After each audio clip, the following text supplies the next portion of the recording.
Okay, almost done rounding the final turn into the home stretch, as the horse race people say. The base of this stem, the saddle portion, is now finished. I gave it a preliminary shine, checked the fit in all of the ways you check fits for stuff like this. And we're as good as new on this. All the lines are faithfully followed, the little creases and so on. So this turned out well. The only thing left to do is finish off the rest of the stem. Of course, the button had a preliminary shine on it too. I might still adjust that shape slightly. And the last thing I'm going to talk about here prior to showing you the finished result, because anybody knows how to finish a stem that is watching these, I don't need to go through all the different steps. There's one thing though that is a little different here, and it's what I alluded to it before, that if you take the lines of the shank and the stem, and what you end up with is an oddball, kind of a weird off-center starburst looking thing with some flat panels on it. And what that means is, even if you do everything right, I mean, especially if you do everything right, you're not going to get an even line around here. It's simple physics. So, whereas when you're shaping stems, and what did I do with that stuff? Our little blocks that we contrived, and now I can't find what I'm looking for. Yeah, this kind of a thing. Okay, this is a great way to get that curve in there. However, you can do your job right, so to speak, on all four sides with tools like this, and it's still not going to end up the way you want. You have to fudge. It's just, again, it's geometry. There's just no way around it. So I thought I'd show you a tool that will let you adjust something if you find yourself in a similar situation on a pipe yourself. Okay, you start with a cylindrical piece of rod of any kind. This is Delrin because it's strong and light and cheap, right?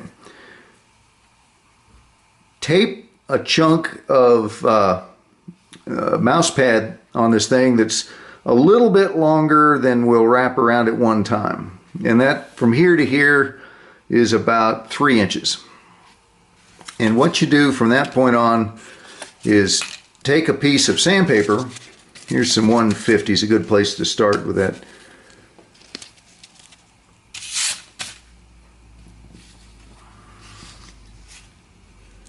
And unlike the tool that goes side to side, this guy, you roll it like this. You pinch the paper between your fingers and allow that to do its rolling thing. So when you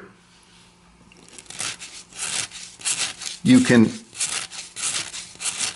creatively, there's a good word, adjust the depth of cut while maintaining consistency across the blade of the stem. And it requires a little finesse with regard to pressure, or else you'll end up making a kind of a groove around the base of it. But if you lift while pulling and rolling, you'll find that you can sand only where you want to, nowhere else. And you'll get a beautiful French curve, kind of a curve, because this is not a circular section. These sorts of things, blades on barrel-shaped stems, are not circular sections. They're a French curve type of line. So anyway, that's it, and you just keep at it until you get what you're looking for. And depending on how outrageous the shape is of the shank, you may or may not be able to get it dead level, or dead straight, But you can fudge and be creative and basically come up with something that's pleasant enough to look at, and it's just part of the reality. So go up through the grades like you would for anything else, and then when you finally sand it, in order to keep this edge crisp here, I would recommend even finish sanding with this tool as opposed to running your thumb and stuff in there, because the flesh of your fingers will overwrap that just enough that you lose your sharp edge. And that crispness is very much what the high-end collectibles have as their trademark. It's hard to do, and it's one slip up and you're cooked. So it's considered a mark of high-grade workmanship to have crisp edges where they're supposed to be crisp edges. So that's it, and I'm going to go ahead now and finish this off, shine it up, bend it.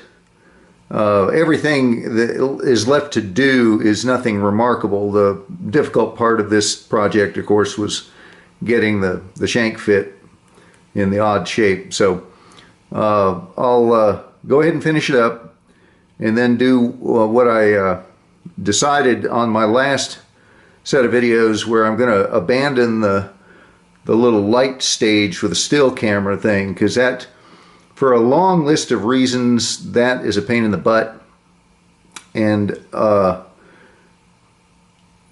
it's not as reliable an indicator of work quality actually as a slow movement in a camera lens or in a movie lens, because things look deceptive. You know, you get the mug shot from the side, from the top and all that, and it doesn't give you a sense of the sensual curves and so on. Or in some cases it looks right, but in hand it's not. I've seen that several times.